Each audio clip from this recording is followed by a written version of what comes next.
That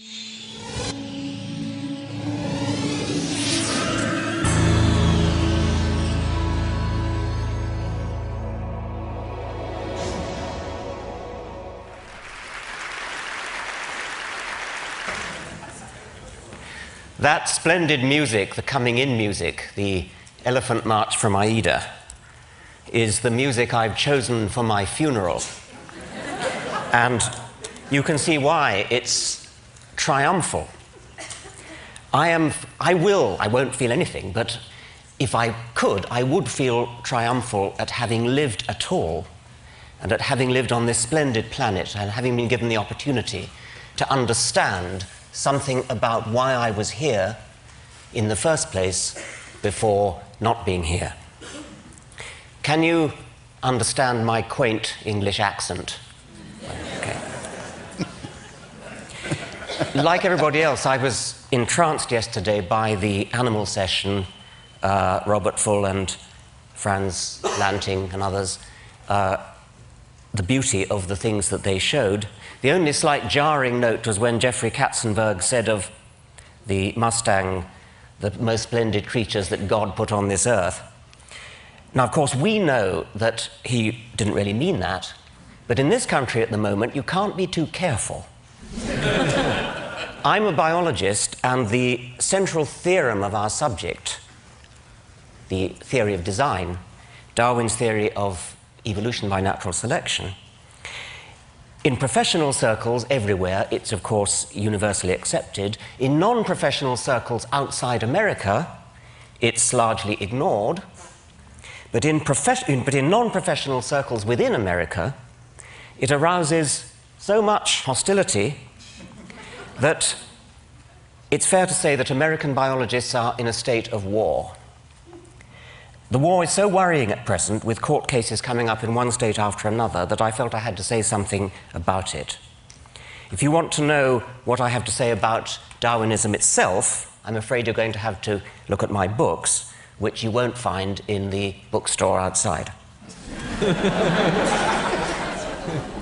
Contemporary court cases often concern an allegedly new version of creationism called intelligent design, or ID. Don't be fooled. There's nothing new about ID. It's just creationism under another name.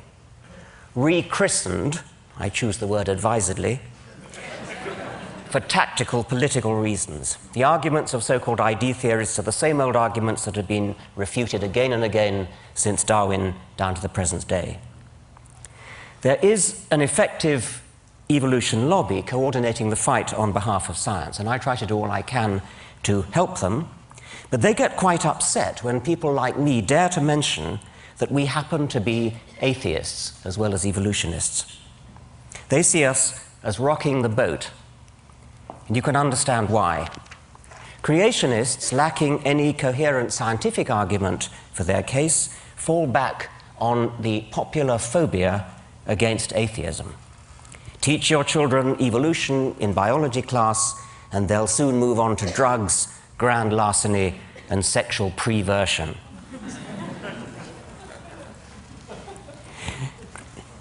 In fact, of course, educated theologians from the Pope down are firm in their support of evolution. This book, Finding Darwin's God, by Kenneth Miller, is one of the most effective attacks on intelligent design that I know, and it's all the more effective because it's written by a devout Christian. People like Kenneth Miller could be called a godsend to the evolution lobby, because they expose the lie that evolutionism is, as a matter of fact, tantamount to atheism. People like me, on the other hand, rock the boat. But here I want to say something nice about creationists. It's not a thing I often do, so listen carefully. I think they're right about one thing. I think they're right that evolution is fundamentally hostile to religion. I've already said that many individual evolutionists, like the Pope, are also religious, but I think they're deluding themselves. I believe a true understanding of Darwinism is deeply corrosive to religious faith. Now, it may sound as though I'm about to preach atheism, and I want to reassure you that that's not what I'm going to do. in an audience as sophisticated as that, as this one, that would be preaching to the choir. No, what I want to urge upon you instead, what I want to urge upon you is militant atheism.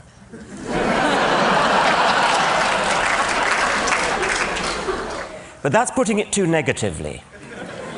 If I was a person who were interested in preserving religious faith, I would be very afraid of the positive power of evolutionary science, and indeed science generally, but evolution in particular, to inspire and enthrall precisely because it is atheistic.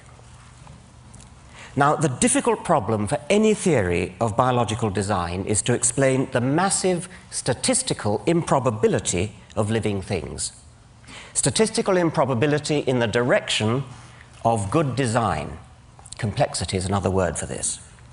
The standard creationist argument, there is only one, they all reduce to this one, takes off from statistical improbability. Living creatures are too complex to have come about by chance, therefore they must have had a designer.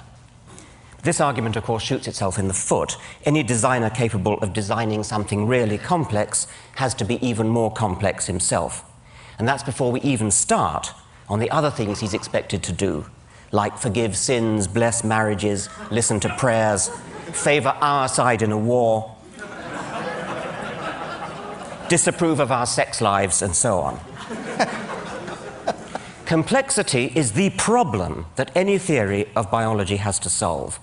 And you can't solve it by postulating an agent that is even more complex, thereby simply compounding the problem. Darwinian natural selection is so stunningly elegant because it solves the problem of explaining complexity in terms of nothing but simplicity. Essentially, it does it by providing a smooth ramp of gradual, step-by-step increment.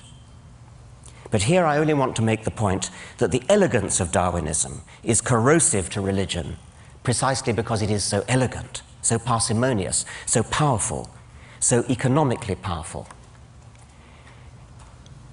It has the sinewy economy of a beautiful suspension bridge. The God theory is not just a bad theory, it turns out to be in principle incapable of doing the job required of it. So returning to tactics and the evolution lobby, I want to argue that rocking the boat may be just the right thing to do. My approach to attacking creationism is unlike the evolution lobby. My approach to attacking creationism is to attack religion as a whole. And at this point, I need to acknowledge the remarkable taboo against speaking ill of religion. And I'm going to do so in the words of the late Douglas Adams, a dear friend who, if he never came to TED, certainly should have been invited. He was? He was, good. I thought he must have been. He begins this speech, which was tape-recorded in Cambridge shortly before he died. He begins by explaining how science works through the testing of hypotheses that are framed to be vulnerable to disproof. And then he goes on, I quote, "Religion doesn't seem to work like that. It has certain ideas at the heart of it which we call sacred or holy. What it means is, here is an idea or a notion that you're not allowed to say anything bad about. You're just not. Why not? Because you're not." Why should it be that it's perfectly legitimate to support the Republicans or Democrats, this model of economics versus that, Macintosh instead of Windows, but to have an opinion about how the universe began, about who created the universe, no, that's holy. So we are used to not challenging religious ideas. And it's very interesting how much of a furore Richard creates when he does it. He meant me, not that one. Okay. Everybody gets absolutely frantic about it, because you're not allowed to say these things. Yet when you look at it rationally, there is no reason why those ideas shouldn't be as open to debate as any other, except that we've agreed somehow between us that they shouldn't be. Well, that's the end of the quote from Douglas. In my view, not only is science corrosive to religion, religion is corrosive to science. It teaches people to be satisfied with trivial, supernatural non-explanations and blinds them to the wonderful real explanations that we have within our grasp. It teaches them to accept authority, revelation, and faith instead of always insisting on evidence. There's Douglas Adams' magnificent picture from his book, Last Chance to See. Now, there's a typical scientific journal, the Quarterly Review of Biology, and I'm going to put together, as guest editor, a special issue on the question, did an asteroid kill the dinosaurs? And the first paper is a standard scientific paper presenting evidence. Iridium layer at the KT boundary, potassium-argon dated crater in Yucatan, indicate that an asteroid killed the dinosaurs. Perfectly ordinary scientific paper. Now the next one. The President of the Royal Society has been vouchsafed a strong inner conviction that an asteroid killed the dinosaurs. It has been privately revealed to Professor Huxtane that an asteroid killed the dinosaurs. Professor Haldley was brought up to have total and unquestioning faith that an asteroid killed the dinosaurs. Professor Hawkins has promulgated an official dogma binding on all loyal Hawkinsians that an asteroid killed the dinosaurs. That's inconceivable, of course. But suppose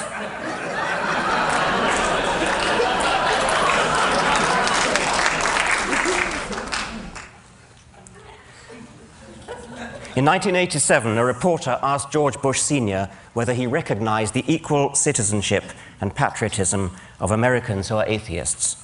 Mr. Bush's reply has become infamous. No, I don't know that atheists should be considered citizens, nor should they be considered patriots. This is one nation under God.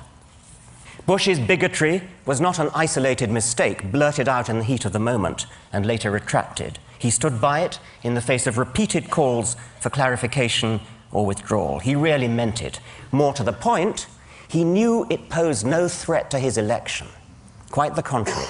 Democrats, as well as Republicans, parade their religiousness if they want to get elected. Both parties invoke one nation under God. What would Thomas Jefferson have said? Incidentally, I'm not usually very proud of being British, but you can't help making the comparison.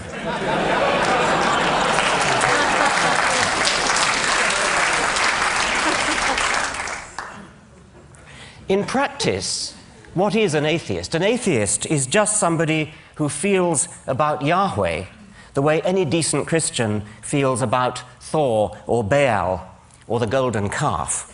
As has been said before, we are all atheists about most of the gods that humanity has ever believed in. Some of us just go one god further.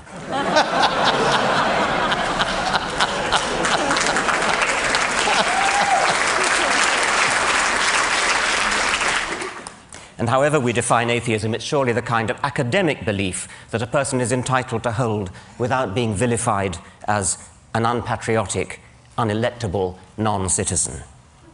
Nevertheless, it's an undeniable fact that to own up to being an atheist is tantamount to introducing yourself as Mr. Hitler or Miss Beelzebub.